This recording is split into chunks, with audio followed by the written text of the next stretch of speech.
Hello दोस्तों, स्वागत है आपका अपने यूट्यूब चैनल डायमंड नॉलेज में। मैं आपका दोस्त विशाल आज लेके आया हूँ भूगोल के 10 ऐसे महत्वपूर्ण प्रश्न जो आपके एग्जाम के पॉइंट ऑफ व्यू और आपकी नॉलेज को बढ़ाने के लिए बहुत ही महत्वपूर्ण है। और अगर आपको इनमें से किसी क्वेश्चन का अगर आंसर पहले से पता है तो आप अपना आंसर भी लगा सकते हैं और कमेंट करके हमें बता सकते हैं कि आपने कितने सवालों का सही जवाब दिया। और अगर आपने अभी तक हमारे चैनल को सब्सक्राइब नहीं किया तो चैनल को सब्सक्राइब कर लीजिए और पास में रखे घंटी को दबाकर ऑल पर क्लिक कर लीजिए ताकि हमारी कोई भी नई वीडियो अपलोड हो उसका नोटिफिकेशन आपको सबसे पहले मिल सके और सबसे पहले आप हमारी वीडियो को देख सकते हैं। तो चलिए वीडियो को शुरू करते हैं।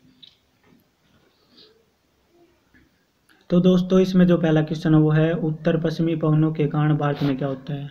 तो दोस्तों ये जो उत्तर पश्चिमी पवनें होती हैं वो भारत में पछुआ पवनों के नाम से भी जानी जाती है। तो इसके चार ऑप्शन दिए गए हैं। उत्तर पूर्वी भारत में शीतकालीन वर्षा, चेन्नई में शीतकालीन वर्षा, थार मरुस्थल में तूफान और हिमालय में तेज हवाओं का चलना।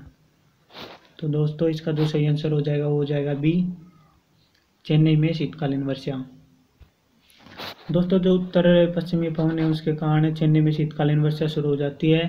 और जो शीतकालीन वर्षा ये क्या होती है वो भी मैं आपको बता देता हूँ कि दिसंबर से फरवरी महीने तक भारत में होने वाली जो वर्षा होती है उसे शीतकालीन वर्षा बोलते हैं। तो करते हैं दूसरा क्वेश्चन। भारत में संचित भूमि लगभग कितने प्रतिशत है। जो भारत में जो संचित भूमि होती है वो कितने प्रतिशत है। तो मैं बता दूं संचित भूमि कौन सी भूमि होती है। संचित भूमि वो भूमि होती है जिस भूमि पर सिंचाई के साधन होते हैं या जिस भूमि पर सिंचाई की जा सकती है उसे संचित भूमि बोलते हैं। तो कितने प्रतिशत होती है, इसका जो सही आंसर होगा वो हो जाएगा सी 35%। जो 35% भूमि होती है वो संचित भूमि होती है। करते हैं तीसरा क्वेश्चन। कौन सा महाद्वीप मानव जाति का जन्म स्थल कहा जाता है। इसके चार ऑप्शन है एशिया, अफ्रीका, यूरोप और दक्षिण अमेरिका। तो दोस्तों जो इसका सही जवाब हो जाएगा वो हो जाएगा अफ्रीका महाद्वीप। जो अफ्रीका महाद्वीप है वो मानव जाति का जन्म स्थल कहा जाता है। तो करते हैं चौथा क्वेश्चन। भारत में यारलुंग जगम्बो नदी किस नाम से जानी जाती है। जो यारलुंग जगम्बो नदी है वो भारत में किस नाम से जानी जाती है। इसके चार ऑप्शन दिए गए हैं गंगा, सिंधु, ब्रह्मपुत्र और महानदी।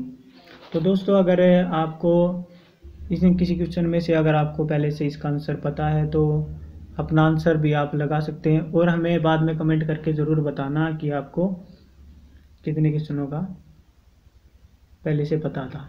ठीक है। तो दोस्तों जो इसका सही आंसर हो जाएगा वो हो जाएगा सी, ब्रह्मपुत्र।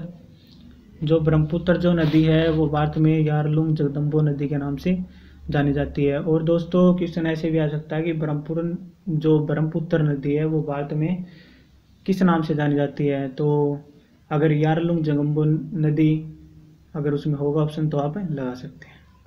तो करते हैं पांचवा क्वेश्चन। पृथ्वी की अवशोष स्थिति किस महीने में होती है। जो अवशोष स्थिति होती है वो कौन सी स्थिति होती है। यह वो स्थिति होती है जहाँ से जो हमारी पृथ्वी है वह सूर्य के सबसे नज़दीक होती है उस टाइम। तो इसके चार ऑप्शन दिए गए हैं जनवरी, मार्च, अप्रैल, इनमें से कोई नहीं। तो दोस्तों इसका जो सही आंसर होगा वो हो जाएगा ए, जनवरी। जनवरी महीने में पृथ्वी की जो अवशोष स्थिति होती है वो सबसे होते। करते हैं छठा क्वेश्चन। पृथ्वी की आंतरिक संरचना के संबंध में महत्वपूर्ण जानकारी का स्रोत हमें कहाँ से मिलता है। तो ऐसा कौन सा स्रोत है जो हमारे को जो पृथ्वी की संरचना से संबंधित है वो जानकारी देता है अंदर की। तो इसके चार ऑप्शन दिए गए हैं। तो दोस्तों जो इसका सही आंसर हो जाएगा वो हो जाएगा डी, भूकंप विज्ञान। दोस्तों भूकंप विज्ञान से हमें पृथ्वी की आंतरिक संरचना के संबंध में जानकारी के स्रोत मिलते रहते हैं। तो करते हैं सातवां क्वेश्चन। दक्षिण भारत में नीलगिरी पहाड़ियों के दक्षिण छोर पर स्थित दर्रा को क्या कहा जाता है। तो दोस्तों ये जो दर्रा होता है इसे गैप कहते हैं, GAP, गैप। इसको गैप कहते हैं दर्रा को। तो इसके चार ऑप्शन दिए गए हैं बोरघाट, थलघाट, बोलन और पालघाट। तो दोस्तों जो इसका सही आंसर हो जाएगा वो हो जाएगा डी, पालघाट। दक्षिण भारत में नीलगिरी पहाड़ियों के दक्षिण छोर पर स्थित दर्रे को हम पालघाट दर्रा कहते हैं। और ये जो पालघाट दर्रा होता है ये भारत का एक प्रमुख दर्रा होता है जो केरल को तमिलनाडु से जोड़ता है। और ये जो पालघाट दर्रा है ये केरल में स्थित है। तो करते हैं 8वां क्वेश्चन। पृथ्वी के किस भाग में निकेल और लोहे की प्रधानता होती है? तो ऐसा पृथ्वी का कौन सा भाग है जहाँ निकेल और लोहा सबसे ज़्यादा पाया जाता है? तो इसका जो सही जवाब हो जाएगा बी, निफे। जो पृथ्वी का जो निफे भाग होता है उसमें निकेल और लोहे की प्रधानता ज़्यादा होती है। तो करते हैं 9वां क्वेश्चन। ग्लेशियर निक्षेप के लिए निम्नलिखित में से कौन सा शब्द प्रयोग नहीं किया जाता? तो जो ग्लेशियर निक्षेप के लिए है उनमें से ऐसा कौन सा शब्द है इन चारों में से जो प्रयोग नहीं किया जाता? इनके ऑप्शन दिए गए हैं। तो दोस्तों जो इसका सही आंसर होगा वो हो जाएगा डी, स्केरी। जो स्केरी जो शब्द है वो ग्लेशियर निक्षेप के लिए प्रयोग नहीं किया जा सकता।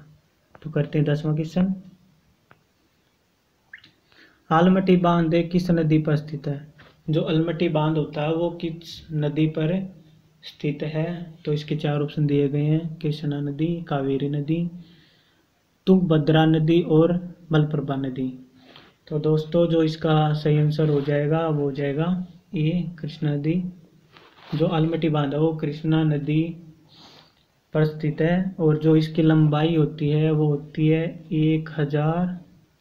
1288 किलोमीटर है, वो इसकी लंबाई होती है। और ये जो आलमटी बांध है वो कहाँ पर है? वो है कर्नाटक में स्थित होता है। ठीक है, जो आलमटी बांध है वो कर्नाटक में स्थित है। तो दोस्तों आई होप है कि आपको वीडियो अच्छी लगी होगी। तो दोस्तों अगर आपको वीडियो अच्छी लगी है तो हमारी वीडियो को लाइक कीजिए, कमेंट कीजिए कि आपने कितने सवालों का सही आंसर दिया और अपने दोस्तों में शेयर कीजिए ताकि वो भी अपनी नॉलेज को बढ़ा सके। तो दोस्तों आज के लिए बस इतना ही, मिलते हैं अगली वीडियो में, तब तक के लिए जय हिंद।